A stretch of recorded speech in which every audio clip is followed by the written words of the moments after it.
Fact से रखी गई।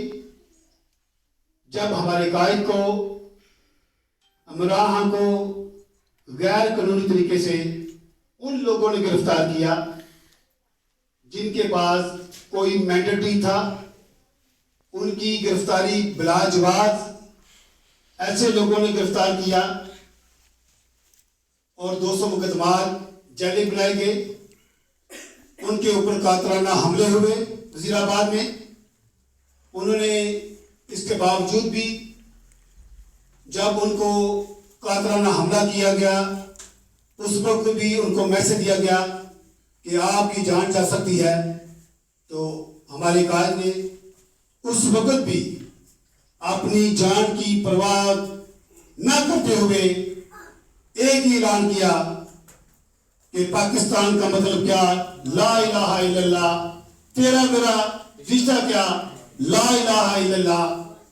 तो उन्होंने कहा कि मेरी जान भी चली जाए तो मैं अपने नजरिए के ऊपर पाकिस्तान के असूलों पर कोई समझौता नहीं करूंगा।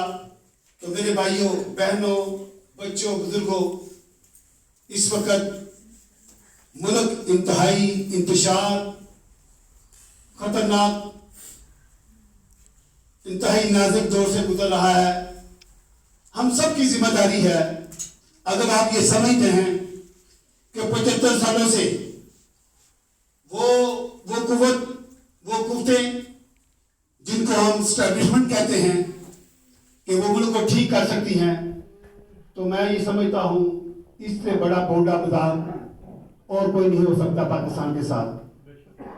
मेरे भाइयों, बुजुर्गों, बात यह है कि 9 मई को उन लोगों को माफ़ी मांगनी चाहिए जिन्होंने हमारी माओ बहनों, हमारे चादर और चार दवाई के तकद्दुस को पवाल किया।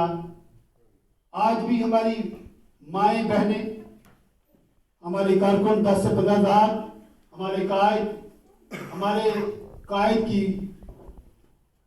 जो वाइफ है वो भी जेलों में बंद है। उनके मतलब भी हम सबको पता है, मीडिया हो या कोई भी आदमी हो, हर पाकिस्तानी को पता है कि ज्यादती हो रही है। लेकिन इसके बावजूद भी हम सब लोग ज्यादती देखकर कोशिश ये करते हैं कि अपनी आंखों को हम बंद कर लें। तो ये मामला शायद मकबूल है, भट्ट साहब कुर्बानी दे के हासिल करेंगे, रासम खान साहब कुर्बानी देंगे या कोई और आदमी कुर्बानी दे ताकि पाकिस्तान का मसला हल हो।